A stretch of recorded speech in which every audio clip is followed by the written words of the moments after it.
Well,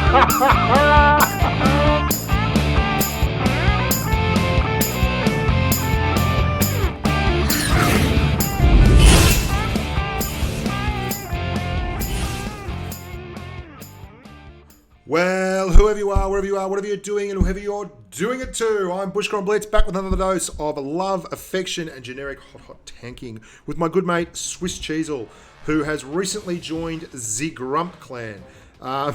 He's the first bloke since Ruckus to get in.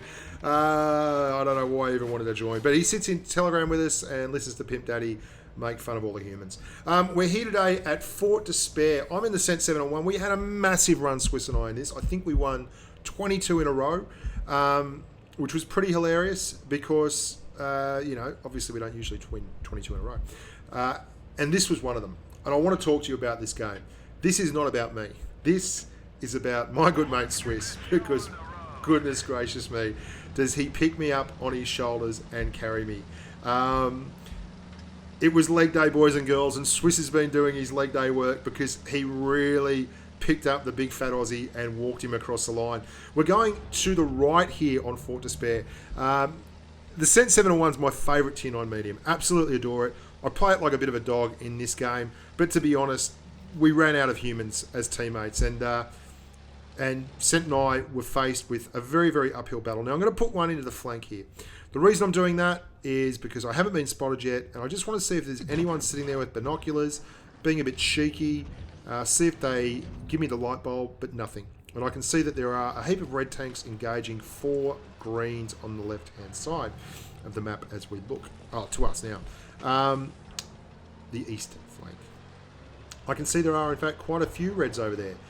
So I don't want to get separated from Swiss. What I'm going to do is I'm going to move up, and instead of going to the hard left, I'm going to go just to the right-hand side of this cap, because then at least we're still in touch, Swiss and I, and we can possibly get some action going on. Now, we're starting to get shots in across. I'm pulling back so that IS-8 can't get shots at me. I'm going to put a full measure of devotion in the form of a HESH shell into the turret of that Leopard PTA. And I'm not moving forward because that IS-8 is currently tunneling me until I'm off the radar, off the camo, and then I'll move forward again. Now, you might say you should have pushed there. Well, I don't think you're right, because what ends up happening when you do that is you're spotted, you get lit up, and you do hit point trading. And we're not about hit point trading here at bushkaonblitz.com. We're about being alive and trying to carry the game. Unfortunately, the guys on the left are getting wrecked. Whether they've just been unlucky in love or the red guys are supremely confident human beings, I don't know. But we had 5 tanks over there a second ago, and now there's only 1. And me and Swiss at the back. And we're not racing in there because quite obviously, by the time you get there, you've then got 7 reds looking at you. However, what we have done is put a lot, how about that, side of an IS-6 through a box with 268mm of penetration, just dinged them. Swiss carries that one out though for me and nuts the IS-6, and we're now moving to the back area of spawn where we decide to make our last stand. The thought being that at least here we can join up, have a bit of cover, a bit of hull down, and as they rush us, put as much damage as humanly possible into them. Now, Swiss has gone to the left because I'm going to sit here and have a look for this IS-8 that we've brutally mauled so far. And hopefully he'll pop up and we can put some damage in him while Swiss keeps an eye on the left. Now, I've not moved. I've got binoculars going, so I should be able to see anyone coming on the right. And if anyone does pop on the left, I've got the gun depression to go down.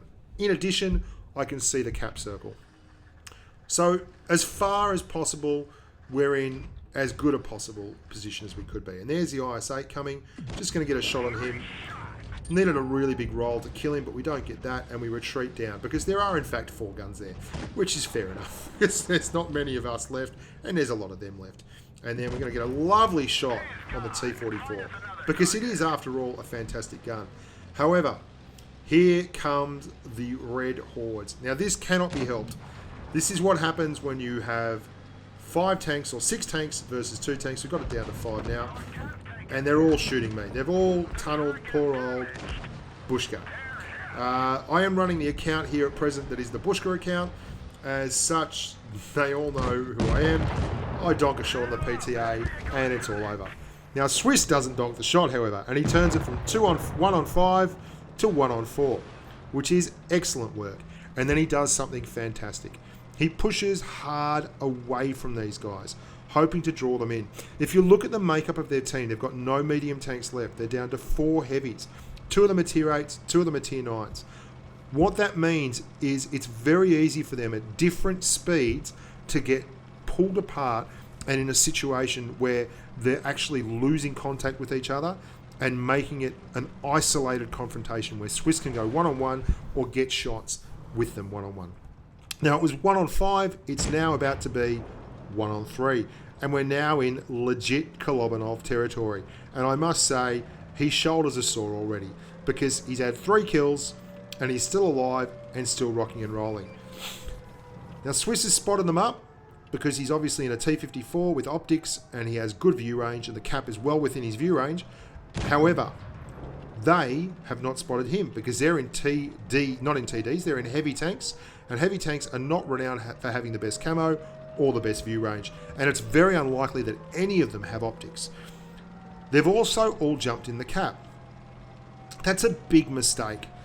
They had plenty of time left for 1 or 2 blokes to jump in the cap and 2 blokes to be outside the cap, but because they're all in the cap, it allows Swiss the freedom of the map. They've given it all to him and he's going to take full advantage. And you can see here again, he spotted them, he's not spotted himself, and he takes a lovely tap on the IS-8, and it's now down to 1-on-2. However, not only do they have the gun advantage, they've got the hit point advantage. But Swiss is in full carry mode. He has engaged thrusters and has no qualms whatsoever about pumping this T34. Only problem he's got now is the cap and the timer. He doesn't have time to muck around. He's going to take another shot at that 34, and the 34 is going to drop and back off. That means that he's under a minute. He doesn't have time. If he wants to sit here and snipe, that's well and good, but he has to rely on them being stupid. He can't rely on them showing themselves, and they've decided that they're not going to be doing that. He has to get up here, nut this 54, take a hit from the ST1, which he does, drop adrenaline, and then COD the ST1 in 30 seconds. And he's got 1 shot in, he's taken 2, conserved his hit points well. There we go, 2 shots, and he's got him turret turning, and he's getting around him. He's in an extremely tight area, but the Swisscheezel can do. Oh, baby! Can you dig your man? Great carry, Swister. 6 kills. Epic carry. The Panther 2 says best. Nice game, says the opposition 54. Very good sportsmanship.